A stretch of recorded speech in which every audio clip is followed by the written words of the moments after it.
အားလုံးကကြောက်လန့်ပြီးဘယ်သူအရင်စသွားမလဲဆိုတာကိုစောင့်ကြည့်နေကြတယ်အဲ့ဒီအချိန်မှာပဲအဲ့ဒီအမျိုးသားကတန်ကြိုးပေါ်ကိုပထမဆုံးစတက်လိုက်တယ်သူကလေထဲကနေပြန်ဝဲလာတဲ့ဘူမရိုင်းတွေကိုအလွယ်တကူပဲရှောင်တိန်ပြီးခြေလမ်းအနှဲငယ်နဲ့တင်တစ်ဖက်ကန်းကိုရောက်သွားခဲ့ပါတယ်ဒါကိုမြင်တော့ကောင်မလေးရဲ့တငယ်ချင်းကဟိုဘက်ကူးဖို့ထုလက်ကိုလှမ်းဆွဲလိုက်ပါတယ်ဒါပေမဲ့အမြင့်ကြောက်တတ်တဲ့ကောင်မလေးကတော့မတက်မရက်နိုင်တော့ပဲကျမ်းပြင်ပေါ်မှာဝတ်နေပါတော့တယ်သူတငယ်ချင်းလည်းရွေးချယ်စရာမရှိတော့ပဲတန်ကျူးပေါ်ကိုအရင်တက်သွားခဲ့ရပါတယ်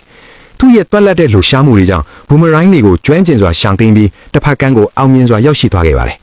လူအတော်များများကူးပြီးသွားကြပြီဖြစ်လို့သူ့တငယ်ချင်းကစိတ်ပူပြီးမြန်မြန်လာဖို့လှမ်းအားဖေးနေပါတယ်ကောင်မလေးလည်းတက်တိမွေးပြီးတန်ကျိုးပေါ်ကိုတက်လိုက်ပါတယ်သူ့တငယ်ချင်းလည်းတစ်ဖက်ကန်းကနေအားဖေးနေတော့မှာပဲရုတ်တရက်သူ့ရှိကလူနှစ်ယောက်မတော်တဆ၆ချဲပြုတ်သွားကြပါတယ်သူလည်းချက်ချင်းဆိုသလိုအယမ်းကြောက်သွားပြီးရှေ့ဆက်မတိုးရဲတော့ပါဘူးတန်ကျိုးပေါ်မှာသူတယောက်တည်းကြံရစ်နေခဲ့ပါတယ်မထင်မှတ်ထားတဲ့အချိန်မှာပဲဘူမရိုင်းတစ်ခုကတန်ကျိုးတစ်ဖက်ကိုဖျက်ချလိုက်ပါတယ်ကောင်မလေးခမတန်ကျိုးတစ်ချောင်းလေးကိုပဲကင်ပြီးရှေ့ဆက်သွားနေရပါတယ်ဒါပေမဲ့နောက်တစ်ခဏမှာပဲအဲ့ဒီတန်ကျိုးပါထပ်ပြီးပြတ်သွားပါတယ်သူလည်းခြေထောက်အောက်မှာကျန်နေတဲ့တခုတည်းသောတန်ကျိုးကိုအလင်းအငယ်လှမ်းဖန့်ဆွဲလိုက်ရပါတယ်အားလုံးကသူ့အတွက်ဝိုင်းပြီးစိတ်ပူနေကြပါတယ်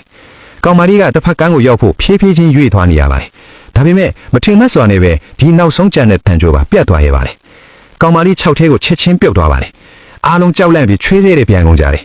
ကောင်မလေးကရှုံးသွားပြီလို့ထင်လိုက်ကြတာပါဒါပေမဲ့အဲ့ဒီအချိန်မှာပဲကောင်မလေးကတန်ကျိုးကိုလှမ်းဆွဲထားပြီး6ကဘာအတိုင်းပြန်တက်လာနေတာကိုသူ့တငယ်ချင်းတွေရုတ်တရက်သတိထားမိလိုက်ကြပါတယ်အားလုံးကဝမ်းသာအားရနဲ့ဝိုင်းပြီးအားပေးလိုက်ကြပါတော့တယ်လူကြီးမင်းတို့အနေနဲ့အခုလိုမျိုး recap အတိုလေးတွေအပြင် anime recap တွေပါကြည့်ကျင်တယ်ဆိုရင်တော့ကျွန်တော်ရဲ့ YouTube channel ဖြစ်တဲ့ AI World Recap Channel ကို subscribe လေးလုပ်ထားကြပါဗျာ subscribe လေးလုပ်ပေးခြင်းအပြင်ကျွန်တော်ကိုတစ်ဖက်လန်ကအကူအညီရလေးရောက်ပါတယ်ဗျာအားလုံးကိုကျေးဇူးတင်ပါတယ်